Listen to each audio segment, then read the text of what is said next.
Shalom Mubaraka, Mishpaka, peace and blessings family. In this video, I will be explaining how Deuteronomy 22 verse 13 through 21 is a law that was literally added to our Torah and was not given by Yah.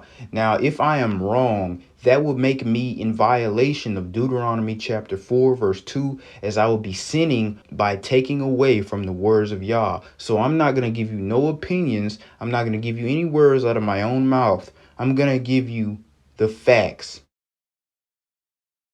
Isaiah 24 says that the land of Israel will soon be emptied out because the Israelites changed the ordinance of Yah. Ordinance in Hebrew is chok, which simply means law or statute. Zephaniah chapter 3 and 4 says that the priests have done violence to the Torah scroll. Zephaniah chapter 3 verse 1 through 4, it states that the city of Jerusalem is an oppressing city and that the prophets, judges, princes, and priests were the oppressors. Is it a possibility that the priests changed the Torah scroll to further oppress the people? Deuteronomy 22 and 13 through 21 is added to Torah. Let's read it for ourselves. Verse 13. If any man takes a wife and go in unto her and hate her, and give occasions of speech against her, and bring up an evil name upon her, and say, I took this woman, and when I came to her, I found her not a maid. Then shall the father of the damsel and the mother take and bring forth the tokens of the damsel's virginity unto the elders of the city in the gate. Now, the first problem is there is no other law in reference to a young woman's obligation to give her parents the sheet with blood on it as proof of virginity. Therefore, this has to be a tradition of the people living at the time of whenever this law was written down. Verse 16. And the damsel's father shall say unto the elders, I gave my daughter unto this man to wife, and he hateth her. And lo, he hath given occasions of speech against her, saying, I found not thy daughter a maid. And yet these are the tokens of my daughter's virginity. And they shall spread the cloth before the elders of the city, and the elders of the city shall take that man and chastise him. They shall immerse him in 100 shekels of silver, and give them unto the father of the damsel, because he hath brought up an evil name upon the virgin of Israel. And she shall be his wife. He may not put her away all his days.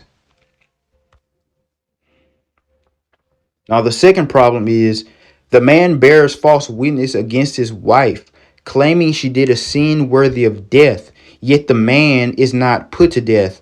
This is a direct violation against Deuteronomy 19 and 16 through 19, which says that if any man bears false witness against his neighbor, whatever sentence the victim would have had, the man should now get.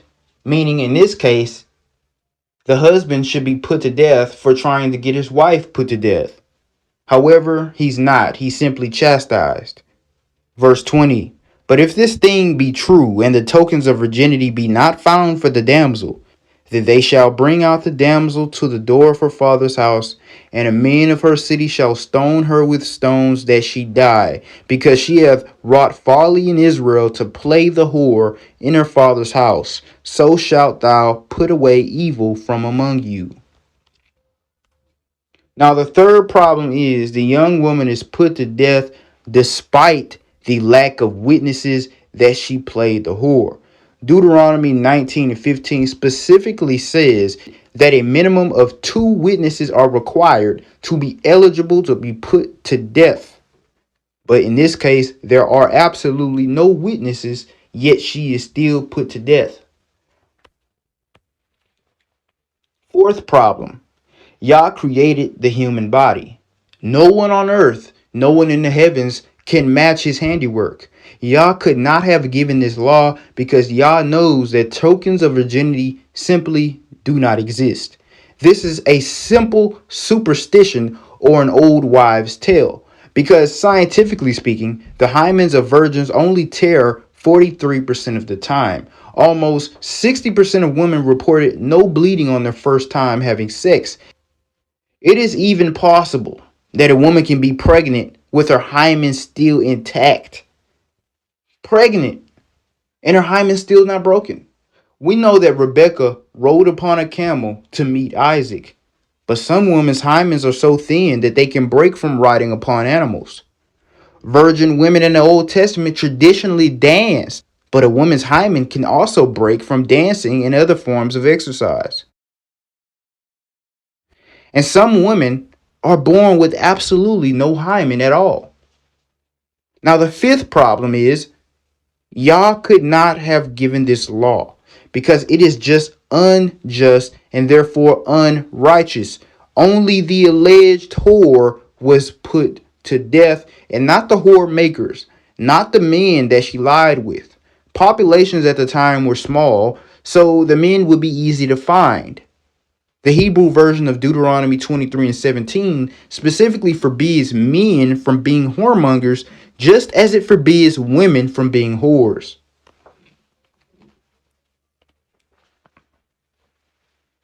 Sixth problem. Yah could not have given this law because it is too easy to be outsmarted and it is not well thought through. If the father really wanted his daughter to live, he could easily fake the tokens of virginity. All he would have to do is take some blood of some type of animal and put it upon the sheet and leave it in the sun for an hour to dry. The elders would not know the difference. Seventh problem. Before somebody could be put to death, the priests and the judges had to make diligent inquisition to make sure that the witnesses are not false witnesses, according to Deuteronomy 19 and 16 through 19. Inquisition means the same thing as to inquire or to ask.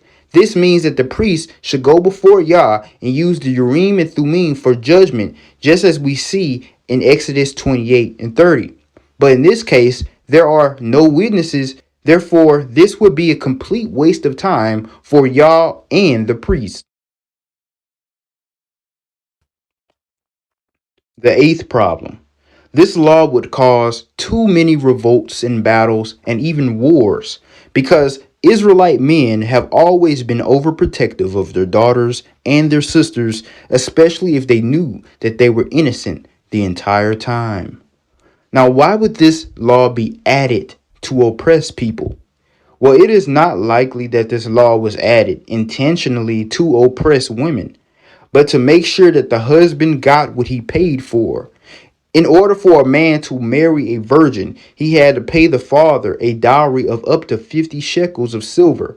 If the woman was not a virgin, yet they paid a dowry for a virgin, young men, especially sons of priests who had to marry a woman in their virginity, sought repercussions for the young woman's actions. Men at the time truly believed that all virgins bleed when they had sex, and that is simply not true.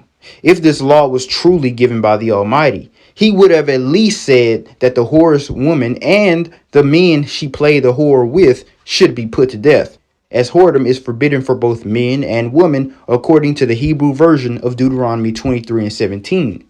Yah is fair and just. He would not only punish the young woman and not the men she slept with, just as we see with all the laws about adultery. Both the man and the woman was put to death. It is clear that a certain priest at a certain time abused their power and added this law to the Torah and did what was right in his own eyes. This law has evidence of human creation all over it, and it is not genius and well thought like all the other laws of Torah. There is more than likely several laws that were also taken out of Torah, including the law against rape of virgins not betrothed. We see that the Torah forbids rape of virgins who are betrothed, but it is silent on virgins who are not betrothed. There was a law in Torah that stated that this action was not to be done in Israel, and that it is an action of folly, and that the rapist should be put to death. There is evidence that this law did exist at one point, because we see it being referred to in Genesis 34 and 7 and 2 Samuel 13 and 12. This law was taken out for obvious reasons. Whenever a society becomes oppressive of itself, there are people that like to abuse their power, and the amount of rape and sexual assault skyrockets. This is a statistical fact and can be prevalent and evident in countries today that oppress themselves. Rape in all forms is a forbidden act in the eyes of Yah, and the rape of one woman caused one of the most bloody wars in Israel's history, according to Judges 19 and Judges 20. Daniel chapter 7 and verse 25 states that the Romans also would think to change laws and speak great words against the Most High. We see that in Deuteronomy 22 and 28 was mistranslated to appear to justify rape, but the phrase lehud was a mistranslation from tafas, meaning simply to take or to obtain by means of flattery, to entice, manipulate, or to seduce. Therefore, Deuteronomy 22 and 28 is just a reiteration of Exodus 22 and 16. In modern English, it could simply mean to spit game to a woman or to hold a woman's hand and take her to your room. Both of these are forms of the term tafas. There isn't the slightest indication of physical force.